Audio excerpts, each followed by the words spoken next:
Okay, great. So good evening on behalf of EAMBA Exchange. Dear colleagues, joining us today is a very special person, a real champion and a philosopher and an author, trainer, MBSR teacher to teachers, and a co-founder of Mindfulness Awareness Project. What's special about him is that within a year and a bit more, he's experienced firsthand a variety of Eastern philosophies and religions.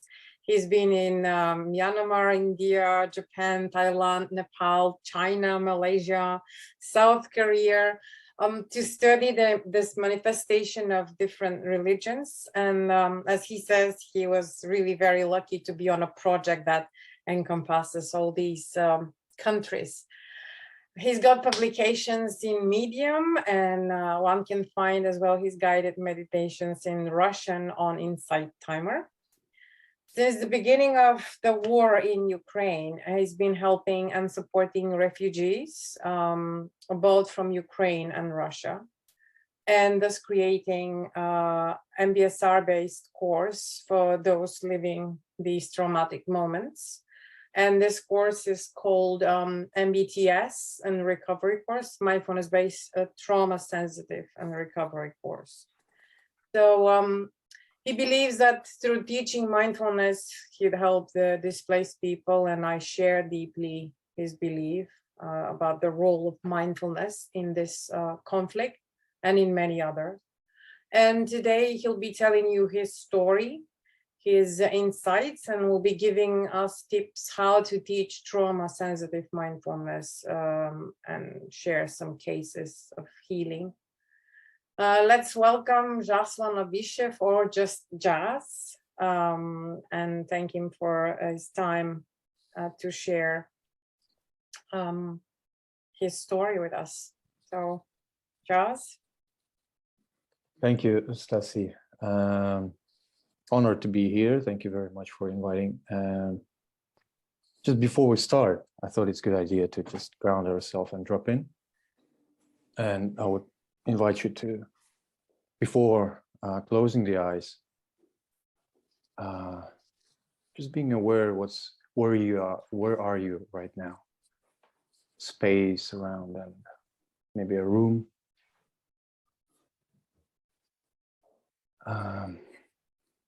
Just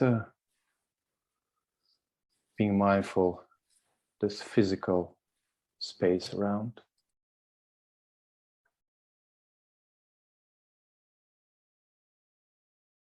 And when you're ready, you can choose to focus on your anchor.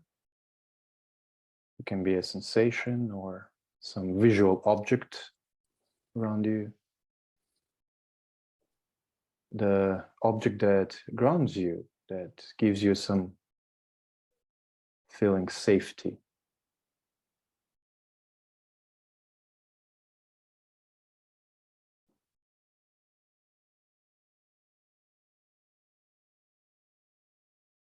So if you choose to focus on some sensation, it can be a breathing sensation or feeling the feet on the floor or chair.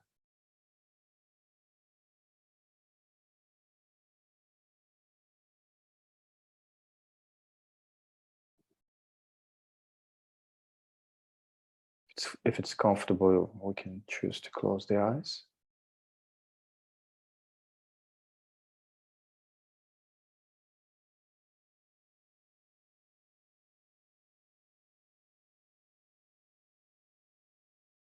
So how am I now?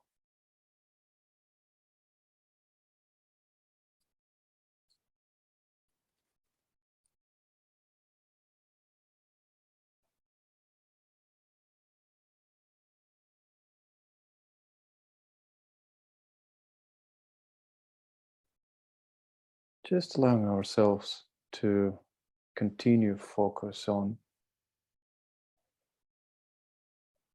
the anchor that brings you safety, feeling the sensation of ease.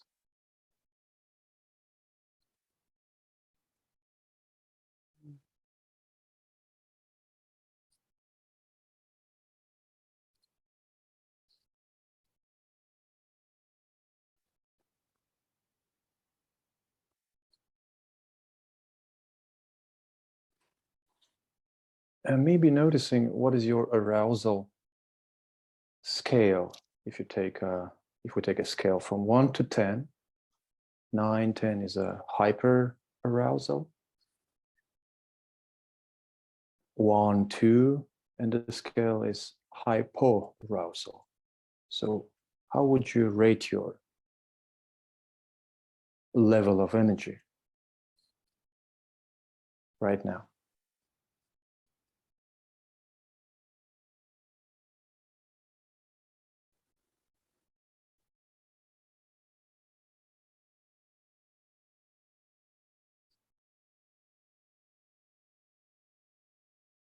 Without thinking too much about it, analyzing somehow, but just giving some number of your energy level.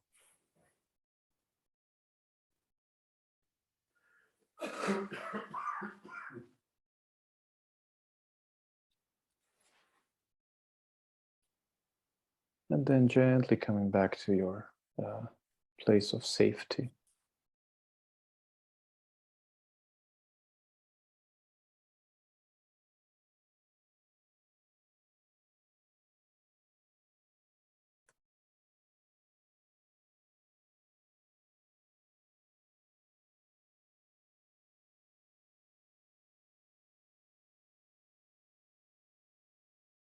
Just grounding ourselves a little bit.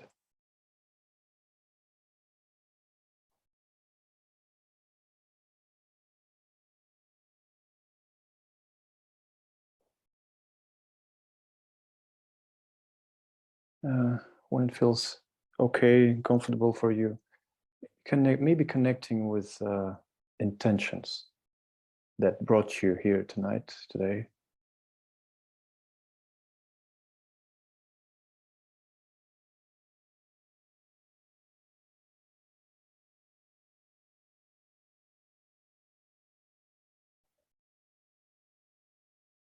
Why am I here?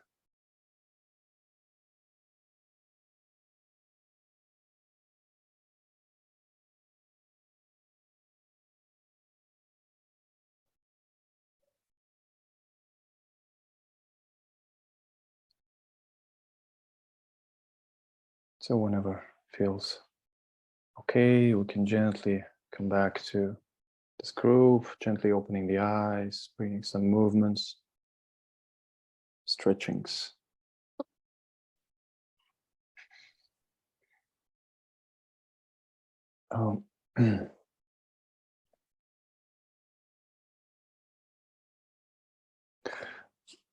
Before we start, I just want to also take a small pause in silence and just being aware of ongoing war in Ukraine and suffering that is still going on.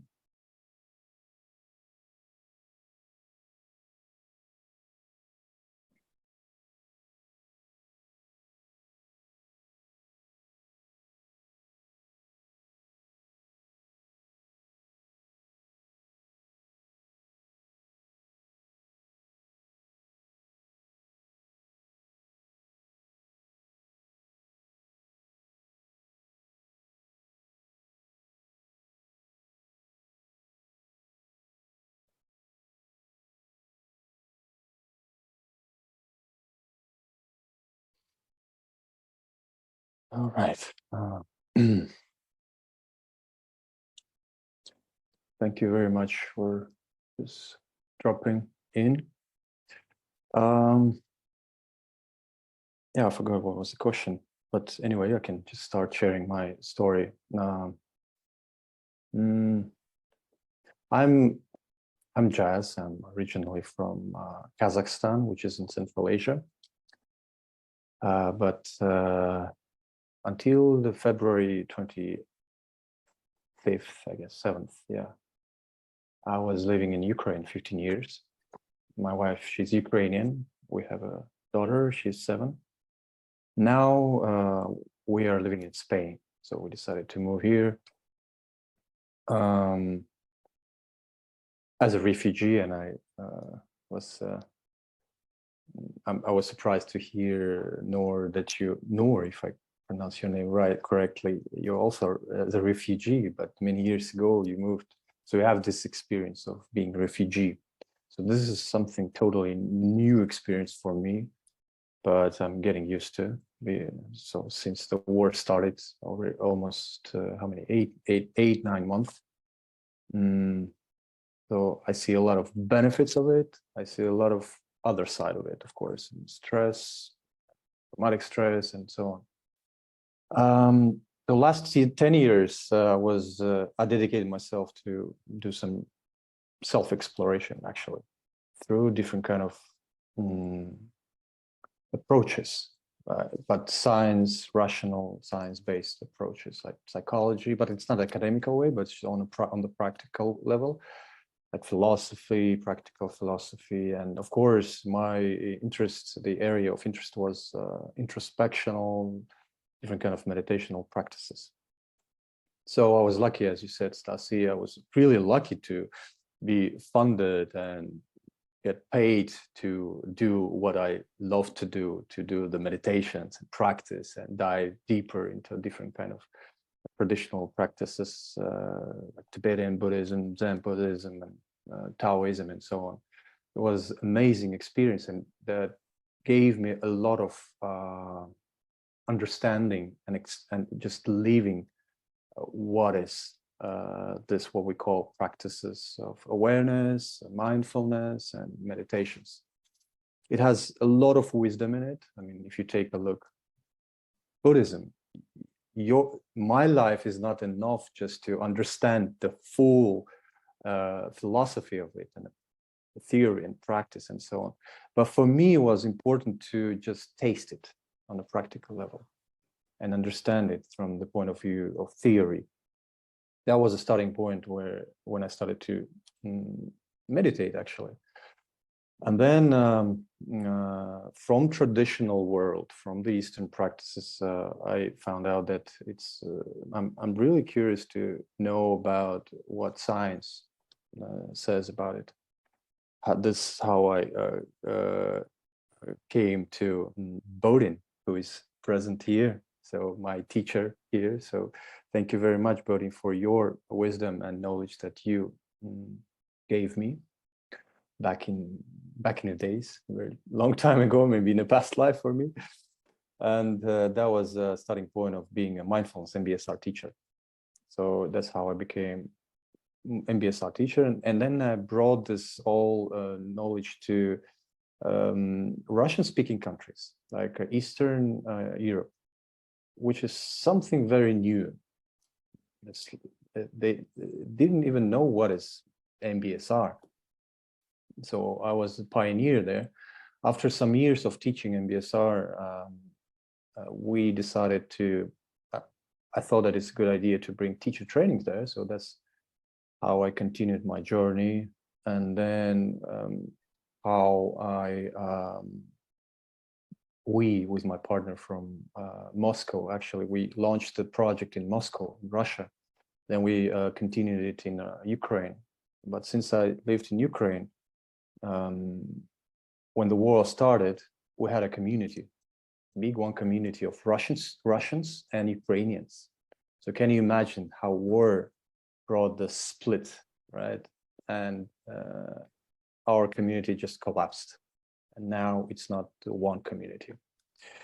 And it was a very painful experience for me, especially in the beginning of the war. And when my personal experience of being refugee, this decision to leave my house and go somewhere. I didn't know that I'm going to be in Spain. But at some point, I realized that this is the place I want to be with my family.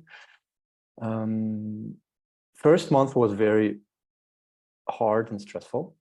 And thanks my practices, mindfulness practices, all my practices helped me a lot to be in this more or less stable, but it wasn't very stable. It was shaky. It was very stormy. Even though I didn't feel this big traumatic stress, I was witnessing it a lot. in my family, my close people, friends, and refugees. So first month I was focusing only on myself, my family, to find a place where I can just ground myself. And then I, of course, started to come back to my activity and provide some supportive sessions, mindfulness supportive sessions.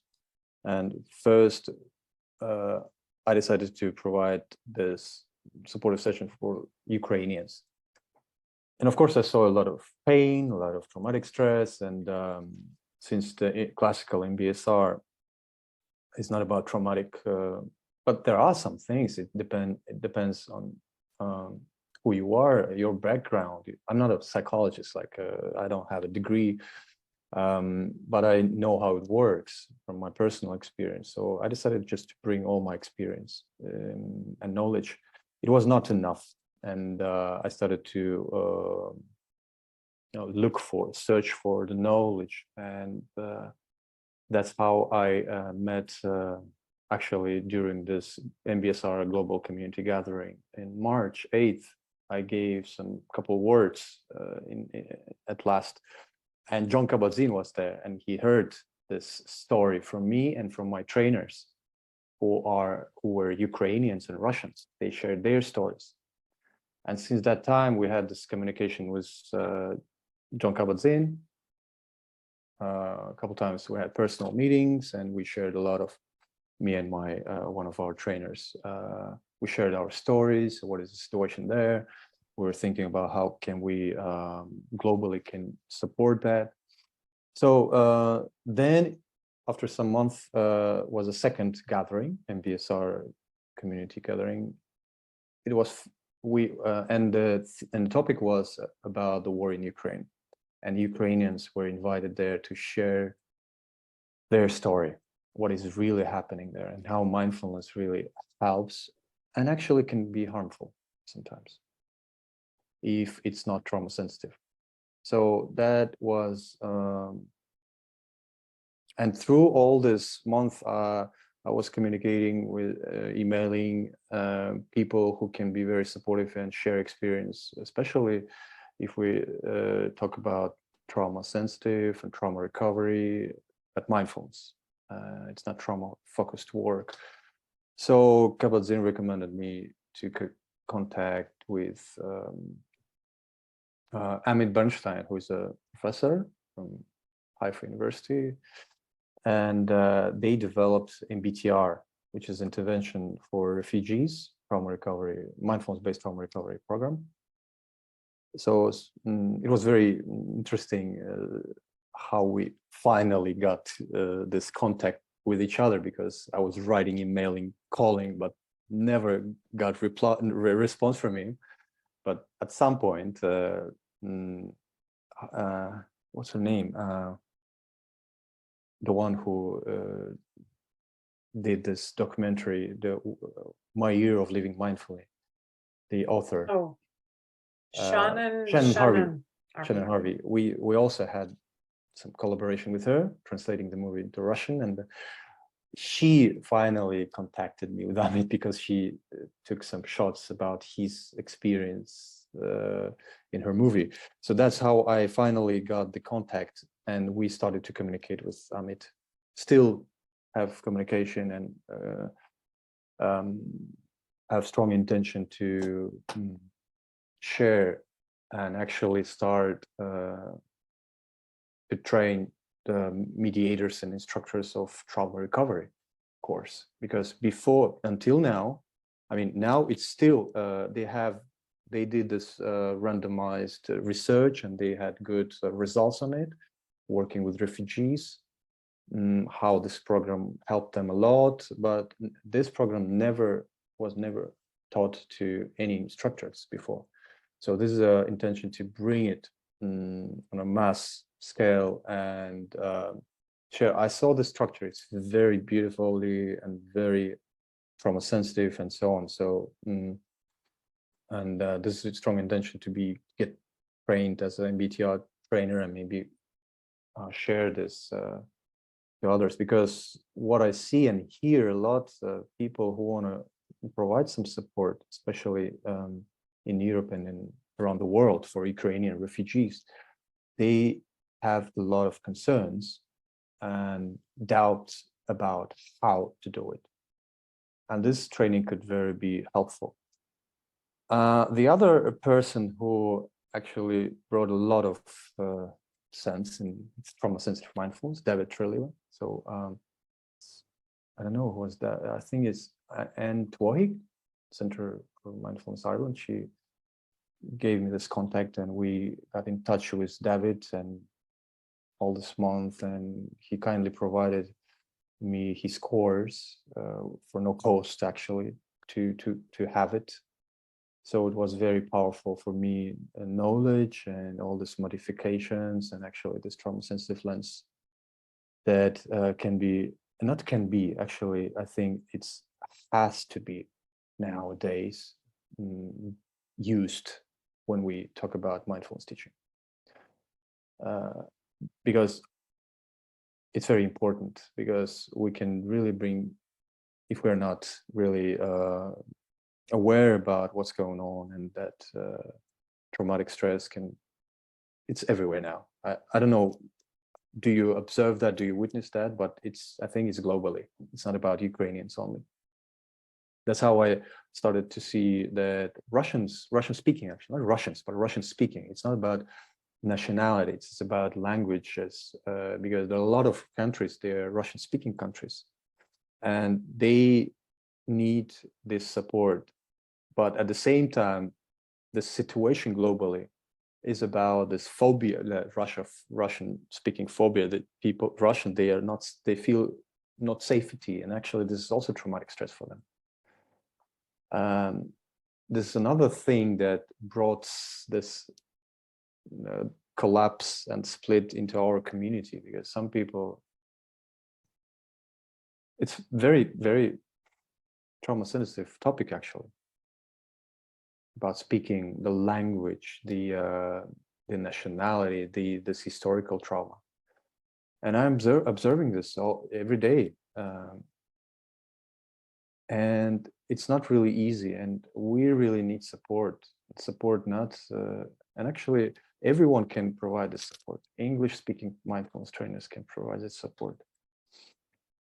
And what I noticed also, well, I'll share some details and cases, of course, but this story, all this 8-9 months, changed my vision of mindfulness completely. Actually, I see a big need for all of us as mindfulness providers and trainers, teachers, that trauma sensitivity has to be integrated, I mean, inside of us, to be aware about trauma, to be aware of traumatic stress, the strong stress, and actually make this modifications and wear all this trauma sensitive lens in a way to hear the signs of it in the room. Because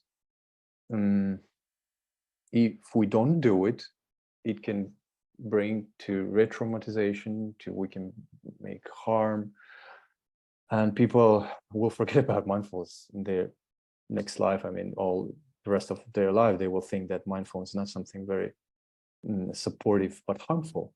And this will bring on a collective level some, in a way, reputation about the mindfulness. All this year, we're observing that mindfulness is something like panacea, something like very supportive and magical pill. But now this opposite side started to emerge about the mindfulness. So we also need to be aware of this, but it's not the, I think, main intention. Main intention is just to be in a contact with reality, which is changing all the time. And mindfulness-based programs also needs to be changed, updated.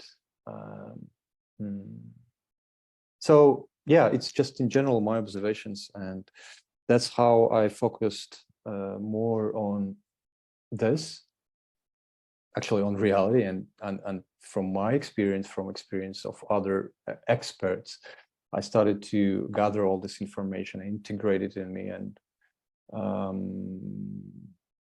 So since the war started, on the second month of war, I started to work with refugees. It was just supportive. And I started to get a lot of information, what I should do and shouldn't do during the practices, during the inquiry, during the, I don't know, just creating the safe environment, actually trauma-sensitive environment. And on this, I don't remember, but month 5, I guess, I started to think about to give some structured course, not only supportive sessions. So of course, MBSR was in my focus, but I started to think, how can I do some adaptations and updates on it?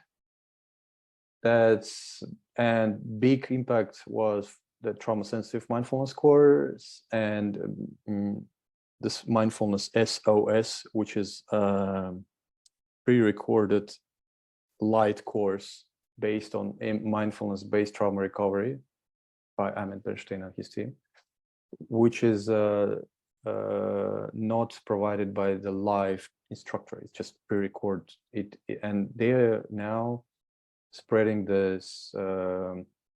They're disseminating this course everywhere around the world with humanitarian organizations through different kind of NGOs to deliver it to refugees around the world. And it seems like it's working good. And I got very positive feedback. I know the structure of it. I know what practices they give. And, but it's not going very well in terms of dissemination, because it's hard to get funded, and they're trying to raise the funds to on a mass scale, to bring it on a mass scale. But so it's in the terms of our collaboration with Amit Bernstein, and the first phase is to disseminate this light course called Mindfulness SOS. Previously, I shared this course when I was attending EAMBA gathering, I think, a couple of months ago. Second phase is to provide with a live mediator or instructor the MBTR course. But since that there is a lack of this kind of instructors, we need to prepare them. So this is a big task, actually. And everyone who is interested in this area could really join this project. But at the same time, I realized I cannot wait when this teacher training of MBTR instructors will start. I just started to integrate and start to provide and see reactions and the feedback from the real people. So I designed this MBTSR course, which is mindfulness-based traumatic stress reduction. It's based on, mainly it's structured of MBSR. It also includes a lot of modifications and knowledge from TSM and some knowledge from MBTR course. And I just completed 2 groups. I see a big interesting feedback. So now I'm focusing on that, and mostly what I noticed, it's not interested for the refugees, just regular people, but it's also trainers, mindfulness trainers started to attend this course because they need some kind of modifications and practices that they can use. And psychologists, actually, which is a normal thing, because before the war, the main audience for the qualification of MBSR teacher is this people who are providing some support, psychologists and yoga teachers, and tutors, educators. But now it's a big interest to bring mindfulness in a trauma-sensitive way. I don't know. I'll just pause here, maybe to ground myself a little bit. Too much words. Maybe you can guide Stasi, maybe some questions. Wow. Thank you very much for this story. It has material for 3 books at least, what we heard so far. And what comes really to me after I heard that, it's just how suffering of that size can bring to the world as well something new, and that was your program that now is becoming more, I guess, popular amongst those who need it the most. I was wondering, you mentioned to just a few minutes ago that you have some stories, Mhm, literally very, I mean, detailed cases maybe of people. mhm. I don't know who of the colleagues here right now have worked with Ukrainians or haven't had in contact with the community of refugees in the places you live. Mhm. I tried in 2 different places. You see, I'm both in Bulgaria and in the UK, to help as much as I can. I guess all of us have been doing this for the last 8.5 months. Um, and yeah, it would be really interesting to hear, just from you, how you work with that, with them, with Mhm. these different destinies and these people who coming from different places with different backgrounds, and finding perhaps healing in mindfulness. Mhm.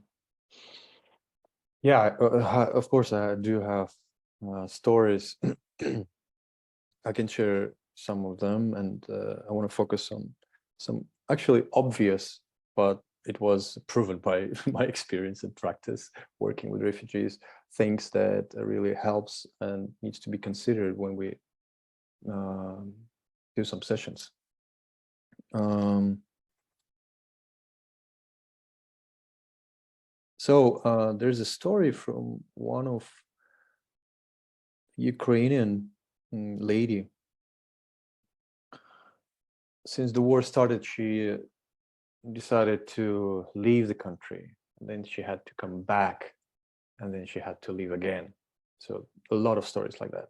People they feel that they want to come back, they go back, and then this airstrikes are happening, not really safe, and they're leaving back again.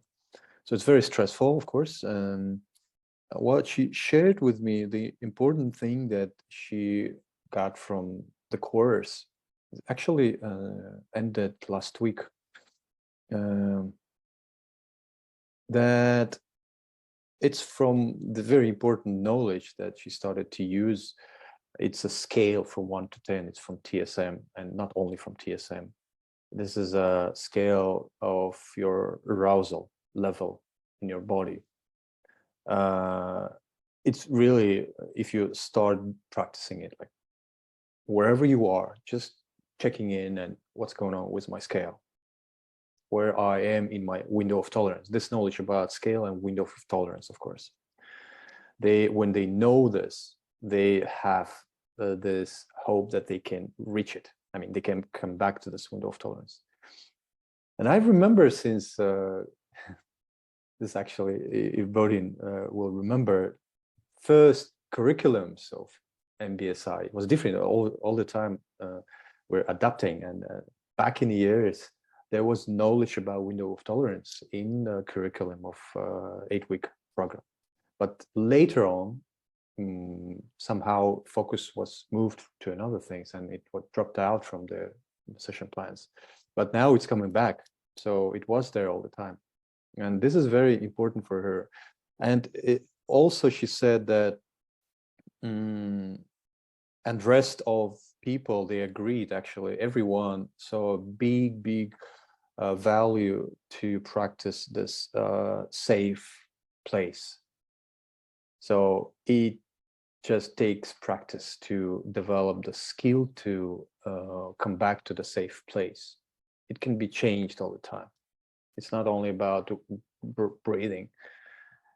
And as David in TSM says and recommends to provide some option between this object, it can be something like physical, it can be something like outer, like visual object, like I did in the beginning, right? So you can focus, choose some, I don't know, maybe a tree through the window that you can focus on, and it can bring you a sense of ease, or a sky, or even a flower, or I don't know, even a chair.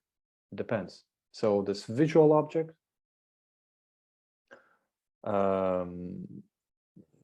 something like physical, and the third option is something that you can imagine.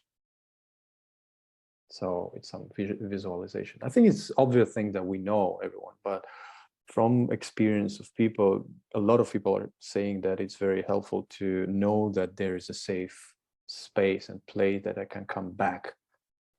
And when I need to come back, when I see that my scale is moving, going towards some edges, so disconnected, right? So window of tolerance and the access through the safe space. So this is the basic things actually that people a lot of share, that they share, that this is very important. Another thing is environment. So from her story, it was her mindful decision to leave her home again, to leave Kiev, and to a more safe, real safe place, right? So this is also environment. And people are still, who took the course, and there's an upcoming one, a lot of male people, they're stuck in Ukraine. We have to understand that they cannot go out. I mean, mainly, and they cannot create this safe environment, because you can hear sirens like 20 times a day, right? And real strikes, air rockets, and so on. So it's very, very unsafe. Like real reality outside is not really safe. So, but still you can create it within your, I don't know, house, room, apartment. So even the sharing, one of the person who took the course said that it's very important to find a place that of your power, like you can go to the forests, I don't know, to go out from the city somewhere, more or less silent place, or even in your room, if you cannot go out, that you can create this environment, like light, this, how do you call them, this sticks that you light, and they bring this smell, pleasant smell. So all the things can really bring some safety. So this is a trauma-sensitive environment for them is very important. And because when you sit and practice meditation, if you're not aware about creating this environment, you will be very cautious about what's going on outside. And also I heard stories about this disintegration between exteroceptive and interoceptive sensations. People who left the country, they were sitting in a safe physical space, they were very worrying and expecting sirens, expecting airstrikes. So this is another thing, that there is a disintegration. So that's why when we start for example, meditation, it's very good to, before closing the eyes, it's another thing about closing eyes, also trauma sensitive thing, but just being aware where you are now.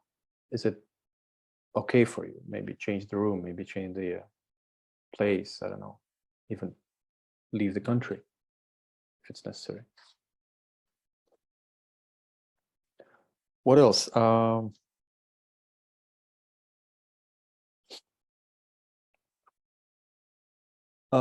Yeah, also yeah, it's also connected with the sounds. People started to perceive totally differently sounds. Sounds not really safe for people who are hearing all the time the sirens. Even they got used to hear the sounds of sirens or something like very unexpected, strong,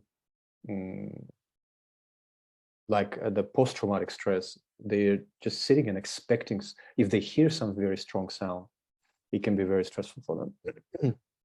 So when we explore safe place sounds not really helpful. It can be very not otherwise triggering. Like David says about the breathing, it's not always neutral, right? It's a myth. So sounds can play a really triggering role in the practice. So being also cautious about it. What else from the real stories? So again, mostly people were sharing that this window of tolerance is a very, very powerful and useful knowledge. That they have access there, like a safe space. And another practice that they are saying that very helpful is, of course, mindful movements. And all these considerations during the practice is about giving a choice and reminding a lot about that they have a choice to move and they have a choice to open the eyes. We know everything. We as the trainers, we say, we remind them if it's uncomfortable, you can open your eyes. But here, when we do it in a trauma-sensitive way, we bring it more as reminders because they forget, and they because they just this tunnel vision, this negative bias, just started to go automatically and focusing and just directly doing what you hear. So this choice for them is very important. And yeah, so moving, it's not about moving during the sitting practice. It's also very powerful about mindful movements. For some of them, they are so disconnected from the body, they don't feel anything. When they move, they start to feel sensations. And it can actually bring to their window of tolerance the scale. So many people share that that was very useful and very pleasant, actually, practice for them, especially when we do sitting mostly. So moving, and even in sitting, what one of the ladies said that was very surprisingly some discovery for her. She's a psychotherapist, actually. She and body-oriented therapy and stuff like that. She was discovered this surprisingly for her, that during the sitting practice, she realized that she can move. She can move gently, mindfully, and touch her like gently. And this is a very big thing was for her, even she knew about it. And so this remindings during the sitting practice, like if we do body scan, it's important sometimes to say, okay, so what if we move this part a little bit, like micro movements? So this really helps them.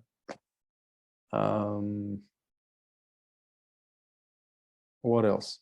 Well, I can tell different kind of stories. I don't know, maybe you have some questions.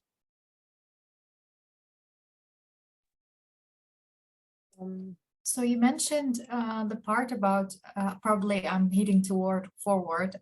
You were mentioning about inquiries. Yeah. Inquiries are different as well. So can you mention later on some more about it? Well, yeah. It's also about, we know maybe about MBI TAC, this relational skill, domain 2, right? To bring this non-judging, non-striving attitudes. Everything is okay with them. Even it's traumatic stress, everything is okay with them. Sometimes they think that trauma is a problem. Like I mean, this experience. And during the inquiry, I noticed that it's very important not to, to try to fix anything. We all know that, yeah. But sometimes we do. Sometimes we want to help. We want to give the support, and they perceive it as something wrong with my. So this non-judging attitude is very powerful, and this validation that everything is normal. I mean, it's okay that you feel this. if it's okay that you have this flashbacks, right? It's okay that you feel that it's not safe to focus on sounds. I started to more remind them that it's okay, like normalizing everything. This is a main thing in inquiry that I noticed, that it's totally normal. About the socialization, I mean, group is very important. Because I used to work with individually and in a group. And I saw a big difference. And group support is very, very important. When they hear stories and other stories, they really connect with each other, they support each other. So, even though without this access to electricity, especially nowadays in Ukraine, without this access to internet sometimes, they still do everything to connect on Saturdays. They know that this session, because they want to feel the support from each other. It's not about support from trainer. So this feeling of being part of this another reality where I can support myself and get a support, because they call it's totally different world. It's totally different planet when we are here. And this reality is the war, and here is different. So this is split. And sometimes they feel a lot of guilt that they are having this time to be here in this another reality, to take care of themselves and support each other, because there are a lot of people are suffering and dying. So this is also common, and normalizing, and of course, and as David said, that it's not about working with trauma. It's not trauma-focused work. It's just knowing this, and building this competence to create this trauma-sensitive environment, and wear all the time this trauma-sensitive lens. And and also the mindfulness can support. So sometimes I get feedback from people that another thing about what they were grateful for, especially people who were practicing before, they noticed that very long practices is not okay for them. So in a timeline, they're shorter. So I don't do like 30-minute body scan or 40 minutes at all. It's not really safe. Shorter, 20 maybe minutes max, I guess. It was 25, but during the retreat day, a lot of breaks, a lot of stretchings, a lot of movements. Was very supportive. So shorter practices. That's what they say we're grateful for, because they are noticing they cannot go to the practice like they used to do. Like some of them, they were practicing like 30-40 minutes a day, like sitting meditation. Now they cannot. There is resistance, big resistance. It's shorter and very, very adaptive. So lying down, sitting, whatever. There are no strict rules. They choose how to choose the posture, for example, for sitting. So this kind of things, they take. I noticed that it's needs more attention from us through the instructions.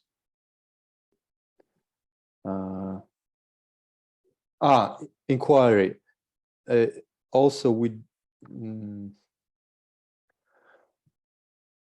it's balancing. I mean, it's very easy for them to go to blaming, because it's like polarization, very sensitive polarization. And language, another thing. I'm as a Russian-speaking trainer. I was worried about delivering in Russian for Ukrainians in the beginning, especially. It was stressful for me, very stressful. And I did my best to speaking Ukrainian. It's not very good. It's normal for me. I know the language, but it's different from Russian. And this is also about the trauma sensitive informing. So I'm going to speak this language, and I know it can be very triggering. And I will try my best to speak in Ukrainian, for example, if it's Ukrainian or Russian speaking trainer. And that was very for them, what they were saying, that it was so touching for them when I brought this Ukrainian words into Russian language meditation. So some words from, even some words from Ukrainian. It was something very bringing some more safety, more uplifting emotions for them, knowing that I'm a Russian speaking trainer. So also, but for English speaking, it's a different thing. But even English speaking trainer can say a couple of words if you just learn them, and it will be very, building the bridge between you and the Ukrainians. But very cautious about Russian words. Really, I sense it all the time when I feel it's triggering for them when I say in Russian sometimes. So at that point, I feel that I need to bring Ukrainian word. In English, it's different, I suppose. And another thing, that even in Ukrainian community, there are Russian speaking and Ukrainian speaking. And refugees, just information I want to share, maybe if you will work with them, refugees nowadays mostly are Russian speaking. Why? Because it's Eastern Ukraine, which is under attack mostly than the Western Ukraine. Western Ukraine is the Ukrainian speaking mostly. These days, all Ukrainians, they're doing their best not to speak in Russian. So just considering that, but sometimes when they feel safe, they start speaking, which is comfortable for them. It's Russian. So being aware of that also, because sometimes it's, again, we cannot say like, we are speaking here only in Ukrainian. For them, it can be very stressful to speak Ukrainian because they don't know, because they're from Eastern Ukraine and they speak Russian all their lives. So this kind of things about language is also just being curious and ask, so what language do you prefer? Just getting this information from them. What language do you speak actually? Do you speak English? Do you speak Russian? Do you speak Ukrainian?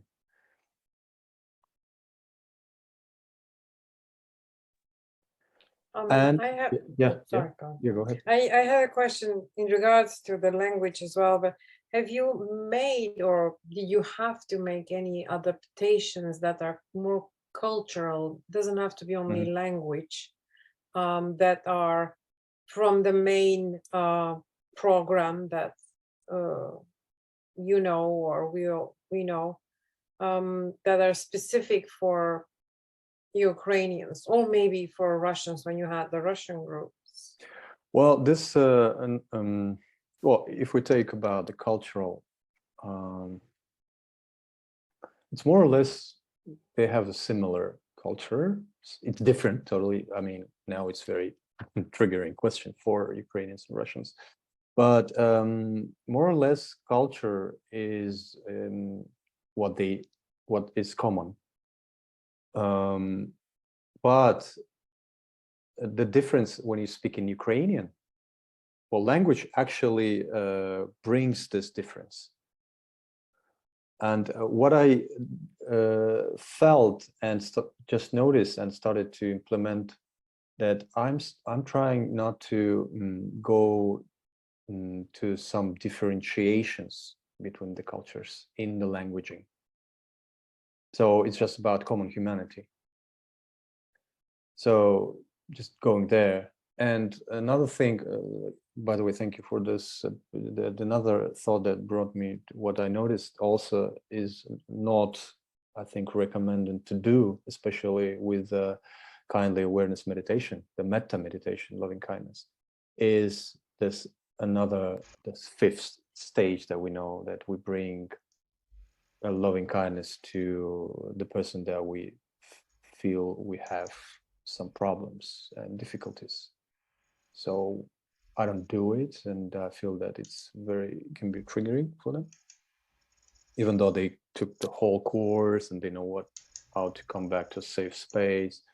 So I don't trigger them to like intentionally. I don't create conditions for to bring unpleasant experience. So even in visualization, in specific meditation, it's also about closed ones that I want to share loving kindness with.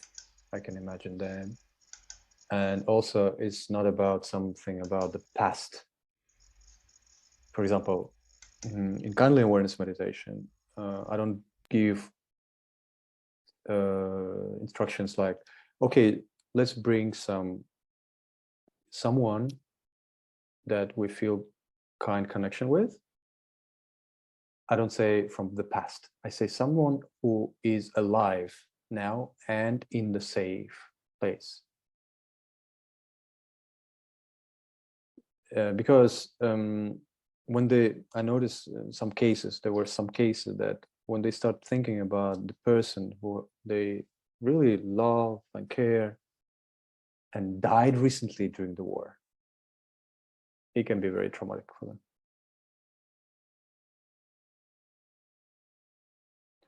So yeah, this kind of little details, but they can really be very triggering.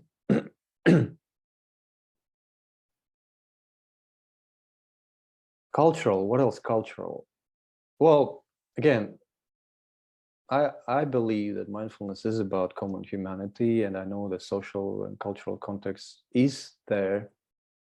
I'm really trying to avoid it because it can bring to re-traumatization, especially when it's historical trauma between two countries, and their trauma is different. I mean, I met people from Russia who are in trauma. A lot of guilt there. And it's also just being present and being aware, just reading the signs, what's going on with this person during the meditation can really be helpful. Really be helpful. So it's about embodiment, our embodiment about, and all this relational. That's very important. Just accepting what's here. And about the unpleasant, again, we intentionally go towards the unpleasant experience during the MBSR course. It's before the war, of course, it's different conditions, but now the main strategy first is to come back to window of tolerance, to a safe place, to build this, as David says, shields. And then, and at the same time, acknowledging that unpleasant is here. It's totally normal, but we're not going there. I'm here with my safe light. This is like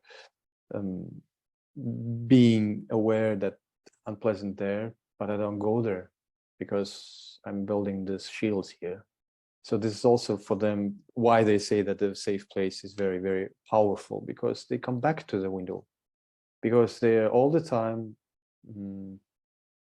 moving from one edge to another during their experience during the day. And now they have this tool. First of all, the primary tool is to come back to the safe place. This is a main feedback that which is valuable for them, knowing that there is a safe place, there's a window, and I can come back there.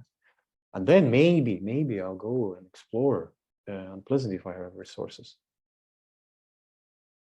So I don't guide very formally turning towards unpleasant meditation during the course, even during the course. I acknowledge it, it's there. I can feel it, but we're not escaping from that. We're just, you know, trying to feel this edges of the window. Thank you. I thought Katerina had a question. We moving to the question and answer. Yes, part. Thank you for answering the first questions on inquiry and the culture. And Katerina, and then Sasha, right? My remark lands into this part of culture and common humanity. We had the honor of receiving Juditha Ben-David sometime at the beginning of the year. And Juditha especially emphasized the different interpretation and experience of common humanity, because common humanity is typically a lingo that we use within this community, but common humanity, culture is common humanity interpreted from a certain perspective. And so she did emphasize how important it is to have a native experience to translate not only the language, but the feeling of things. So I just wanted to add that, just going back to common humanity might not do. And she also invited interpreters for language to be sure that she would address the people who would feel safe by hearing the kind of language they were used to. So that is one thing. If we have time, I have one more thing about preparing of instructors. But since this is the theme now, maybe only this, and maybe Deirdre also has a remark on that part. Thank you. I think Sasha had first. If you, Sasha, are you still? Do you still want to ask it? Okay, then Deirdre after Sasha. Thank you. Hi, Jazz. Thanks for this kind of presentation. It's been really informative and really useful. I'm curious about, like in inquiry, sometimes participants tend to go into their stories, and knowing that it's a very sensitive group that you're dealing with, can you share some of the ways that maybe it's helpful to address that? Because obviously one doesn't want to interrupt someone who is under distress to tell about the story, but at the same time it's taking time and maybe not very helpful in terms of learning about mindfulness. I don't know, am I clear with my question? Sometimes they go to stories. As I'm aware that it's very important to share and to be listened to. I give the space. I mean, as a trainer, it's mostly if I take a session. So if comparing with just regular, for example, before the war, provide more space for sharings.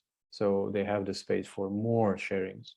But of course, I'm aware if it's too triggering and if they go to really difficult emotions, I'm aware and kind of guide through different kind of questions to come back and maybe expand it to the whole group and so on. And well, everyone does in their own way how to stop this kind of going deeper to the story. Of course, it can be very, very gentle, very, I don't know, tactical or whatever we decide to bring. But I don't remember if any case that happens in such way that when I paused and there was a feeling that they were interrupted and they cut off and they couldn't finish the story. So mostly I just provide more space for them just to share, because they want to share a lot of pain. They want to just release it. They just want to, you know, bring it in. They cry, others start to cry, and at some point when there's a pause, a small pause, I invite them to come back to the bodies just to be with it. So this is what helps me. Yeah, I don't know if it's answered your question. Can I add here for Katarina's, because some thoughts came up to my mind and from experience. So cultural, I was there during that meeting with Judita, right? Ben David. And from my experience, this cultural, I always share the story, who am I? I'm a Kazakh, Kazakhstan. I live 15 years in Ukraine, in Lviv. So this brings them understanding that I understand the culture very well. I say that my wife, she's Ukrainian. I do speak Ukrainian and so on. So, but I mostly will speak in Russian. This is comfortable for me if it's okay for you. So this kind of thing that brings them understanding that I'm familiar with culture. And sometimes during stories, their stories, this is a good thing to just comment on their story about, for example, cities in Ukraine, right? They're saying, I was there. And I can say, just support the conversation in trauma-sensitive way. Oh, I know this city. I was there too. I know this. I know people there. So this kind of building this connection with the culture about food. Sometimes they share. They do jokes and everything. So of course, it's good to have some understanding what is Ukrainian culture if you are dealing with Ukrainian refugees. So some basics, actually. The cities, the I don't know, the meals that they eat, the religion that they, you know, they have, and so on. So this basics that could be very helpful. And language, of course, is the best way to bring interpreter who knows. But in my case, I didn't do it because I know language and I could speak.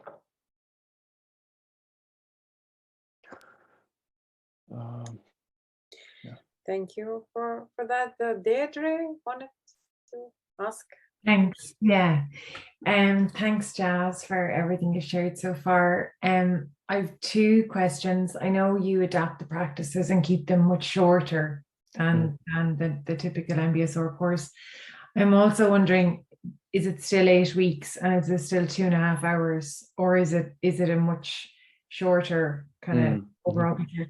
And the second question was, you mentioned like there was psychologists, or I got the impression that people that pre the war knew about MBSR. So I'm just wondering how you adapted the course. Would it be fitting for people that have absolutely no clue about mindfulness and don't have any MBSR experience? Yeah, I'll start from the last question. It's totally for those who never done. I had people who never tried mindfulness before. Okay. And more than that, MBSR, I would just compare.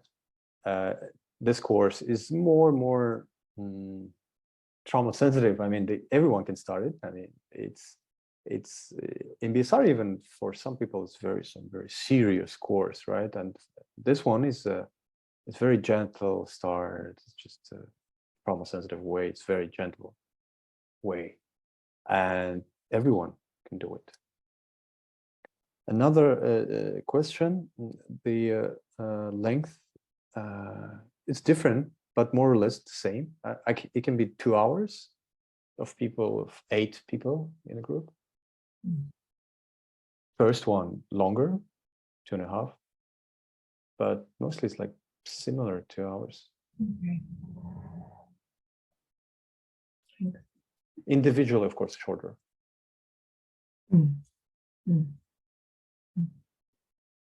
Thank you. Thank you. Yeah, Gusta? Yes, I have also a question. Do you have specific psychoeducation about post-traumatic stress symptoms and how to deal with it? Because in the traditional MBSR, it's of course more about stress in general. Yeah. And but I wonder if you have also specific psychoeducation. Not formally, of course, but I read a lot, and through my own experience, of course, in the field when I teach the trainers, MBSR trainers, our community are psychologists, psychotherapists, and we discuss a lot, and they share their way. I mean, from the point of view of approach of psychology, and it's pretty much like they have something common, but it's different. So we share on supervisions, group supervisions a lot. I have a lot of therapists who are running the course and like in a trauma sensitive way, and they share their way of doing it. I mean, from the point of view of psychologists. So I'm in this, let's say, field, but not professional. I don't have, as I said, degree, and but I have knowledge about it. It's important, I think, to know about it when you are working with professionals in this field. You will know it in any way because you discuss, you share, and so on. And I have this knowledge. Maybe sometime later, if I'll have some space in my life to get the degree, but it's not important to me now. Okay, but it's not one of the modifications in the program to pay specific attention to that topic?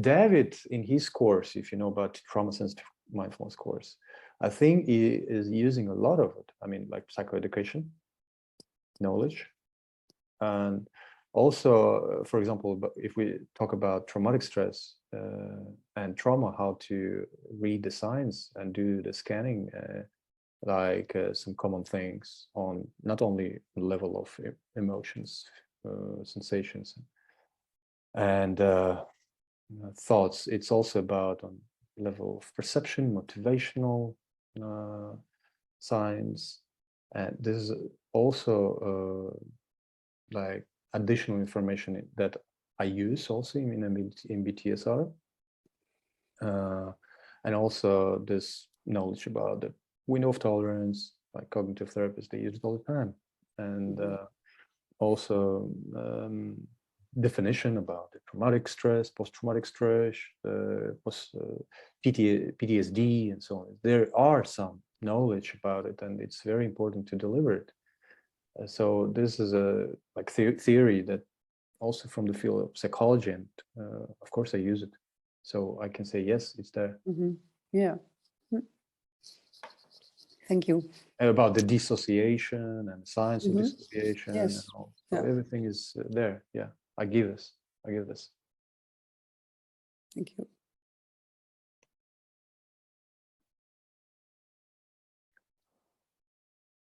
Any other questions in that direction, PTSD, or something was coming when you were explaining this, Jas, about more extreme cases, which are literally living through the trauma, where mindfulness may be not the best option. Are you working with additional groups or NGOs or volunteer therapists that you can very quickly refer these people? Yeah. Or how does this happen? Well, yeah, I do have a lot of, not a lot, but some contacts that I can refer to, and mostly it's Ukrainian. For them, it's very important to have someone who is Ukrainian. They don't even, it's not about Russians, but it's important to feel safe and speak their own language with it. And so I have, since I have trainers who are psychotherapists, they have associations, and they have some organizations. So we refer to, I mean, each other. We recommend each other. Sometimes when there is a need, and of course I say during the course. So it's good to have some support from psychotherapists if needed, and I recommend to do it and so on. So I do it, and people go, they do this support. And now during the war, this kind of organizations, they became more so, because so many people, I read that 8 million people, they're in need of visiting psychotherapists, psychologists, for 8 million by its official statistics from the Ministry of Health. And 3 of them, they really are in bad, they have already bad consequences of this traumatic stress. So not enough, of course, because there are also people in Ukraine who are also experiencing this traumatic stress. I mean, psychologists from Ukraine. And now nowadays, so many organizations, they're trying to help from Europe, from all over the world. And of course, we need to have this context to provide this to practitioners. Yeah, I do this, of course, yeah. Thank you. I think Katerina had a second question, that it was regarding training of teachers. Katerina, would you? Yes. Jas, you mentioned that you also started to prepare instructors. Is that correct? Did I hear that well? No, not exactly. Planning to get the qualification of MBTR trainer. It's a first step for me. But Amit and his team, they're thinking to start organizing such kind of trainings for preparing the MBTR trainers, trauma recovery trainers. So we are in collaboration, but the phase now is they don't have the finances yet. I mean, it's postponing. So, and actually, it's now the first phase is about to spreading the word about this mindfulness SOS course, which is pre-recorded. Second phase is to provide and gather groups like locally in different countries in Europe, all over the world, and there some mediators and instructors could provide this support and have this live 9-week MBTR course for them. But now we're trying to get the contacts who is interested to get this training and workshops, to especially mindfulness trainers. They know MBCT trainers, MBSR trainers. So we could arrange this group of people, and then the workshop will happen. I think it will be soon, but I'm still waiting some updates from Amit. So I'm not gonna do it. Yeah. There is a trainer who will train. Okay, thank you. Three things are coming up. First, you talked about pre-recorded course. At EAMBA, we are somewhat alarmed and concerned about pre-recorded courses because we, at this moment, are not sure whether that is what the original MBSR, and you are talking about MBSR here. So, and since EAMBA is an organization that also is protecting the quality and integrity of teachers and promoting that, especially an art as inquiry is offered to participants for deepening insights. So that at the moment we are looking into that at the moment, pre-recorded courses, we are concerned with that. Yeah. That's my first remark. Mhm. My second remark is that David Treleaven, in our interactions, has always emphasized that trauma sensitivity for an MBSR teacher or MBCT teacher should be integrated into the basic curriculum, because we all need the skill to be trauma sensitive. And he distinguishes it from having a trained teacher in any MBP who is also trained to really attend and support people in their trauma recovery. And what he emphasizes is that it is important for us to be, for us as we are here, maybe some of you are psychologists or psychotherapists or psychiatrists, that the trauma sensitive MBP teachers, that they would also respect their own limits in not starting to support traumatized people to go into trauma recovery, that the trauma recovery, that the healing really needs experts, people who have been trained to deal with trauma. And this is why I think this is a very important distinction that David has offered our communities. And this is why I was a bit alarmed when you said that preparing for training instructors, whether that part of between the trauma sensitivity and the trauma recovering is respected with enough ground and professionalism. Yeah, totally agree.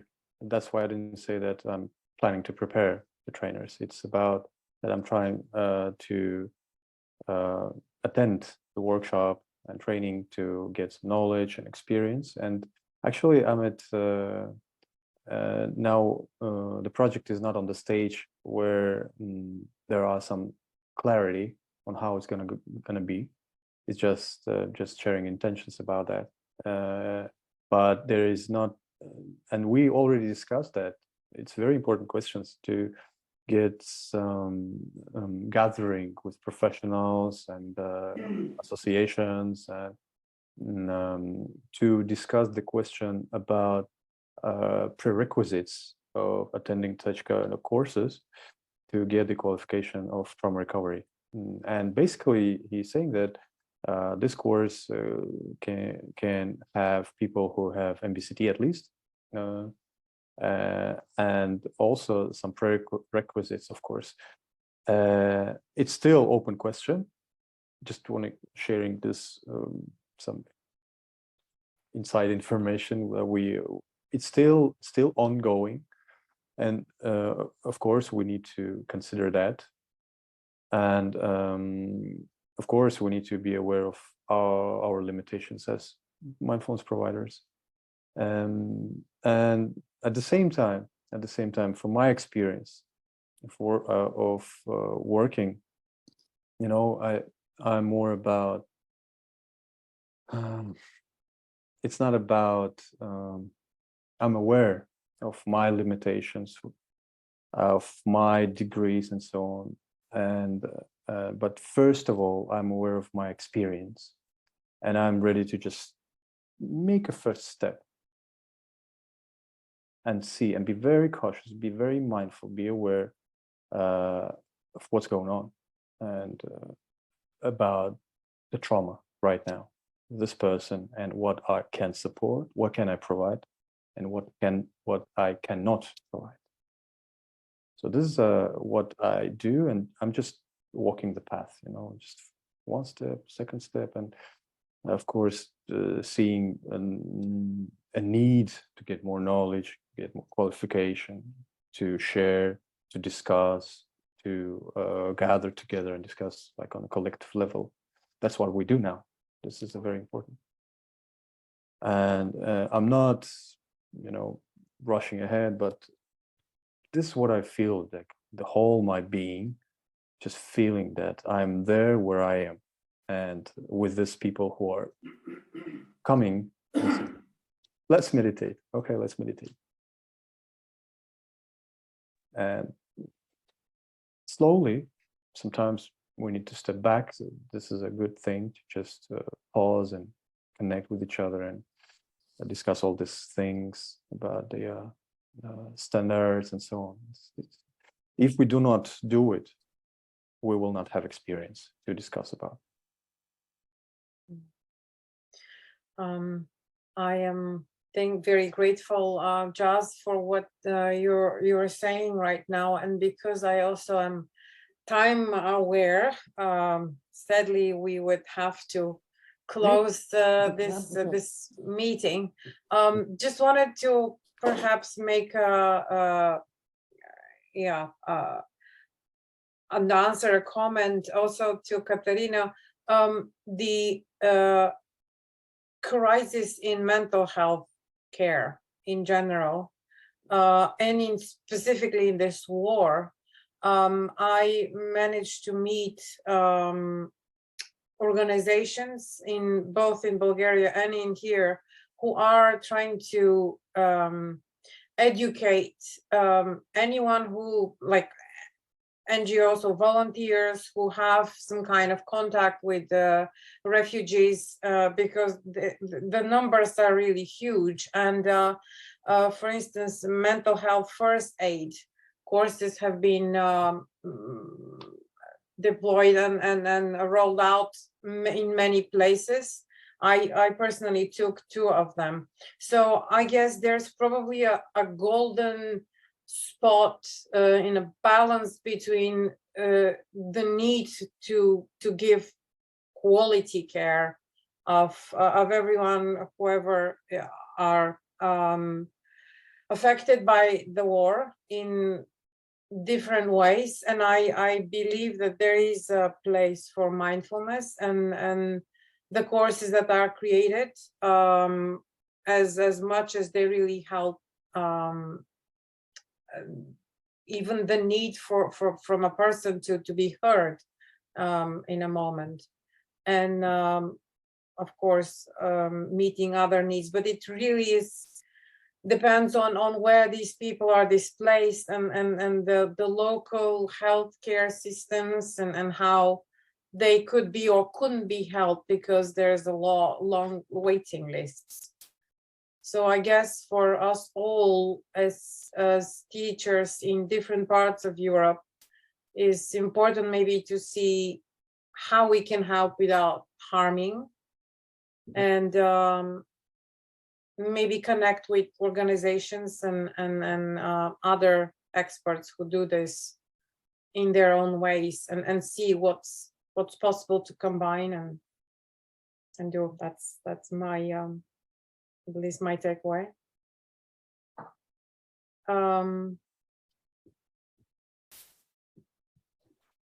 Yes, Gusta, maybe your words or question will be last, and then Yes, I have a question, but I wonder if there's still time left to ask the question. Is it okay? Yes, you're the last. Because you were talking about mindfulness SOS course. That's a short course, I suppose. Can you say a bit more about that? And it's something different from the complete MBSR. Yeah, it's different, but it's better to try it on and just listen. I think it's available for very free, and it's in English, Russian, and Ukrainian languages recorded. Mm-hmm. So it's very, very like first aid for refugees. And of course, it's not a full course. I'm also aware about that pre-recorded things are not really, can be very triggering, and they need support sometimes because they have questions when they listen it. That's why they're thinking about it, how to create this. We also discussed that, and I totally agree with Katarina that also considered about this all pre-recorded things. So this is another task to take care of. So they do it, but then they have to have some engagement sessions and ask questions and do inquiry and so on. So this is a thing that I think next steps that can be worked on. But now, when all this painful experience happening, sometimes it's just like a pill but come back to a safe place. It can be available. I think I can send this information to Stasi, right? There's a Yes, link. is it possible to send some can- information about it? Because I think it's not enough time to discuss it all. But I'm curious about what you developed as Well, a course. it's not my it's they did. I just joined their project and listened to it. I saw its value, so I'm also helping their project. It's MBTR, SOS. It's all by Amit Bernstein, and I was sharing about some adaptation that I designed. It's different a bit, so just to differentiate. But yeah, I will send this. Thank you. Well, we will publish the recording of this meeting and resources that you sent, Jazz. You will find very close to the link that goes to the recording. So you just go on the EAMBA website and look at resources, and it will be on top of the resources. And if you send a link, Jazz, we will also put it there. Yeah, okay. Yeah. Well, we're coming now. Yeah. Thank you, Katerina. We're coming to the closing this very, very good meeting, I think, between Jazz and EAMBA, representatives and members and teachers from all over Europe. Very warm and deep gratitude on behalf of everyone, I guess, but you can unmute yourself and say that as well to you in your own languages, perhaps, just to feel Jazz, our support, emotional support, and solidarity in the endeavors you have and your work. So thank you very much for everybody who came and to our guests. Thank you. Thank you for your. Thank you, Jess. Thanks, Jess. Lovely to see you. Yeah, nice to see you. Well, Jess. Thanks very much. Carmina, Дякую. Malaga. Дякую, Рахмет. Спасибо. До побачення. Thank you. Be well. Be well. Bye, everyone. John. Bye. Uh, Thank you.